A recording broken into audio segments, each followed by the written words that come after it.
നഗരത്തിലാണ് ഞാൻ സംസാരിക്കുന്നത്.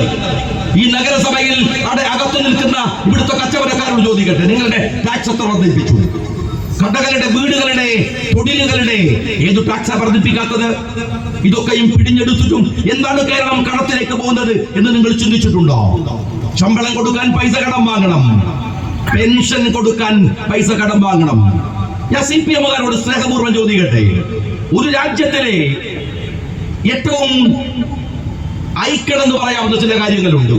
ഒരു വെൽഫെയർ സ്റ്റേറ്റ് എന്ന നിലക്ക് നിങ്ങൾ എങ്ങനെയാണ് ഒരു രാജ്യത്തെ വിലയിരുത്തുന്നത്? 3 കാര്യങ്ങളാണ്. ഒന്ന് ആരോഗ്യം, ഒന്ന് വിദ്യാഭ്യാസം, ഒന്ന് സോഷ്യൽ ജസ്റ്റിസ്, സാമൂഹ്യനീതി. ഇതാണ് ഒരു വെൽഫെയർ സ്റ്റേറ്റിന്റെ അടയാളം എന്ന് പറയുന്നത്. കേരളത്തിൽ വിദ്യാഭ്യാസത്തിന്റെ സ്ഥിതി എന്താണ്? ഞാനത് LDF-ന്റെ 10 കൊല്ലത്തെ മാത്രം പ്രശ്നമെന്ന് പറയുന്നില്ല. ഞാൻ അങ്ങനെ പറഞ്ഞ് ആക്ഷേപിക്കുന്നില്ല. പക്ഷെ നിങ്ങൾ അതിന്റെ തോത് വർദ്ധിപ്പിച്ചു. വിദ്യാഭ്യാസത്തിന്റെ രംഗത്ത് നിന്ന് സർവീസിനെ ഒഴിവാക്കി. ഈ കാഞ്ഞങ്ങാടിന്റെ സകല കടയുടെയും മുകളിൽ വിദ്യാഭ്യാസ സ്ഥാപനങ്ങൾ വന്നുകൂടി. അണയുടെ സ്ഥാപനങ്ങളാണ്.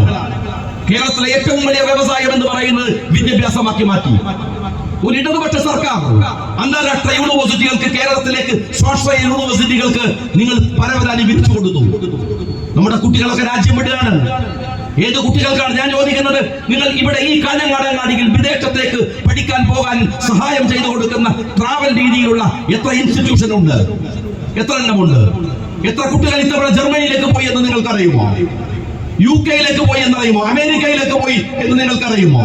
പഠിക്കാൻ കുട്ടികൾക്ക് താല്പര്യമില്ലാത്ത വിധം കേരളത്തിന്റെ വിദ്യാഭ്യാസ രംഗത്തിന്റെ സർവീസിനെ നിങ്ങൾ എടുത്തു കളഞ്ഞു.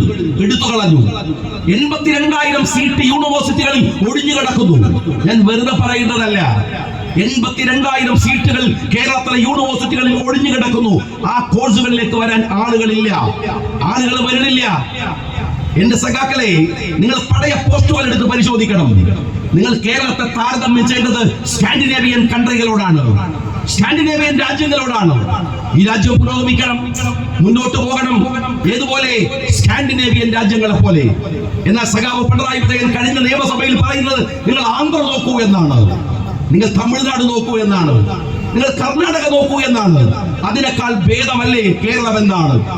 താരതമ്യ പഠനത്തിൽ പോലും കേരളത്തിന്റെ ബഹുമാന്യനായ മുഖ്യമന്ത്രിയോട് സ്നേഹപൂർവ്വം ഞാൻ ചോദിക്കട്ടെ, നിങ്ങൾക്കറിയുമോ കേരള യൂണിവേഴ്സിറ്റി വരുമ്പോ ആൽബർട്ട് ഐൻസ്റ്റീനിന് കത്തെഴുതി.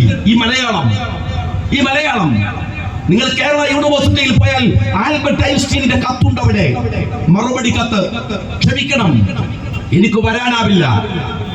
ഓർത്തു നോക്കൂ നിങ്ങൾ, ആൽബർട്ട് ഐൻസ്റ്റീന് കത്തെഴുതിയിട്ട് ഞങ്ങളുടെ യൂണിവേഴ്സിറ്റിയുടെ VC ആവണമെന്ന് പറയാൻ ഒരു സ്റ്റേറ്റ് ആഗ്രഹിക്കുക, ധൈര്യമുണ്ടാവുക.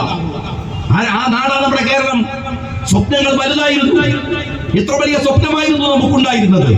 നമ്മൾ പറഞ്ഞു, ലോകത്തിലെ ഏറ്റവും മികച്ച വിദ്യാഭ്യാസ സ്ഥാപനങ്ങളുടെ കേന്ദ്രമായി ഈ കേരളത്തെ മാറ്റും. പഠിക്കാൻ വേണ്ടി സ്കാൻഡിനേവിയൻ കൺട്രികളിലേക്ക് പോകുന്നവന് തത്തുല്യമായ പഠനം ഇവിടെ ഉണ്ടാവും. ഉണ്ടായോ സ്നേഹമുള്ളവരെ? 10 കൊല്ലത്തിനിടയിൽ കേരളത്തിലെ വിദ്യാഭ്യാസ സ്ഥാപനങ്ങളുടെ റേറ്റിംഗ് എന്താണ് എന്ന് നിങ്ങളൊന്ന് പരിശോധിച്ചു നോക്ക്. സഖാക്കളെ, നിങ്ങളുടെ മുഖ്യമന്ത്രി മാത്രമല്ല, ഭാര്യ കമല മാത്രമല്ല, മക്കൾ മാത്രമല്ല, പേരക്കുട്ടിയെ കൂടി കൂട്ടിയിട്ട് കേരളത്തിന്റെ മുഖ്യമന്ത്രി നടത്തിയ വിദേശ യാത്രകൾ എത്രയെന്നറിയുമോ? 26 വിദേശ രാജ്യങ്ങളിൽ മുഖ്യമന്ത്രി പോയി. 26 വിദേശ രാജ്യങ്ങളിൽ. അതെന്താ കാര്യം എന്ന് വെച്ചാൽ 2 കൊല്ലം കൊറോണ ആയതുകൊണ്ട് നമ്മൾ രക്ഷപ്പെട്ടു. അല്ലെങ്കിൽ അത് 50 ആകുമായിരുന്നു. 26 വിദേശ രാജ്യങ്ങളിൽ നമ്മുടെ മുഖ്യമന്ത്രി പോയി. ജപ്പാനിൽ, കൊറിയയിൽ, US-ൽ, കാനഡയിൽ. ഇതാ ഞാൻ ഇവിടെ നിൽക്കുകയാണ്, കാഞ്ഞങ്ങാട് ഇല്ലേ? ഈ സായാഹ്നത്തില് ഞാൻ ചോദിക്കട്ടെ സഖാക്കളോട്, ഒരൊറ്റ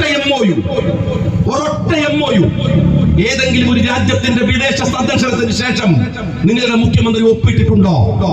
ഞാൻ ഇതുപോലെ ഇവിടുത്തെ സംഘാടകരോട് പറഞ്ഞ് മൈക്ക് കെട്ടിച്ച് മാപ്പ് പറയും നിങ്ങളോട്. നിങ്ങൾ പറയും, ഒരൊറ്റ MOU 26 രാജ്യങ്ങളിൽ മക്കളും കുടുംബവും പേരക്കുട്ടികളടക്കം പരിവാര സമേതം. അതിലറിയോ നിങ്ങള്? ജപ്പാനിലെ ഒരു ദിവസത്തെ ഉച്ചഭക്ഷണത്തിന് മുഖ്യമന്ത്രിയുടെ കയ്യിൽ നിന്ന് കൊടുത്ത, അല്ലെങ്കിൽ സ്റ്റേറ്റിന്റെ ഖജനാവിൽ നിന്ന് കൊടുത്ത പൈസ 2 ലക്ഷം രൂപയാണ്. ആയിക്കോട്ടെ, പരിവാരങ്ങളൊക്കെ ഭക്ഷണം കഴിച്ചിട്ട് 2 ലക്ഷം രൂപ. ഞാൻ ഒരു കണക്ക് പറഞ്ഞു എന്ന് മാത്രം, സമയമില്ല. 26 രാജ്യങ്ങൾ വിസിറ്റ് ചെയ്തിട്ട് 10 റുപ്യയുടെ ഒരു MOU നിങ്ങൾ ഇതുവരെയും ഒപ്പിട്ടിട്ടില്ല. ഒരു കമ്മ്യൂണിസ്റ്റ് ഭരണത്തിന് കീഴിൽ ഇൻവെസ്റ്റ് ചെയ്യാൻ പറ്റിയ ഒരു പൊട്ടനെയും ഈ 26 രാജ്യത്ത് പോയിട്ട് നിങ്ങൾക്ക് കിട്ടിയിട്ടില്ല. അതാണ് വസ്തുത. ഇവിടെ ഇൻവെസ്റ്റ് ചെയ്യാൻ ഒരാളും വന്നില്ല. ഇന്ന് ഞാൻ നിങ്ങളുടെ മുമ്പിൽ നിൽക്കുന്ന സമയത്ത് നിങ്ങൾ മനസ്സിലാക്കേണ്ട, ഡാവോസിൽ ഒരു വലിയ സമ്മേളനം നടക്കുകയാണ്. കേരളത്തിന്റെ മന്ത്രി രാജീവ്, പരിവാരങ്ങൾ, ചീഫ് സെക്രട്ടറി അവിടേക്ക് പോയത് 10 കോടി രൂപ ചെലവഴിച്ചാണ്. 10 കോടി രൂപ. ഞാൻ ഈ സംസാരിക്കുന്നത് വരുന്ന വഴിയിൽ ഞാൻ കബീറിന്റെ കൂടെ വരുമ്പോ കാറിൽ നിന്ന് അത് സെർച്ച് ചെയ്യായിരുന്നു. ഈ നിമിഷം വരെ അവിടെ ഒരു പരിഗണന പോലും കിട്ടിയിട്ടില്ല ഡാവോസിൽ. അവിടെ DK ശിവകുമാർ സംസാരിച്ചു. DK ശിവകുമാർ അവിടെ സംസാരിച്ചു. അവിടെ ഒരു വീട് വാടകയ്ക്ക് എടുത്തിട്ട് ഏതൊക്കെയോ ലോക്കൽ ചാനലിൽ തട്ടിക്കൂട്ടിയ അഭിമുഖം വെച്ച് നിങ്ങളുടെയും എന്റെയും 10 കോടി രൂപ ചെലവഴിച്ച് ഈ പറയുന്ന മന്ത്രി അവിടെ ആഘോഷിക്കുകയാണ്, അവിടെ പരിഹാസ്യനായിട്ട് നിൽക്കുകയാണ്. എന്തു ഭരണമാണ് നിങ്ങൾക്ക് ഈ രാജ്യത്ത്?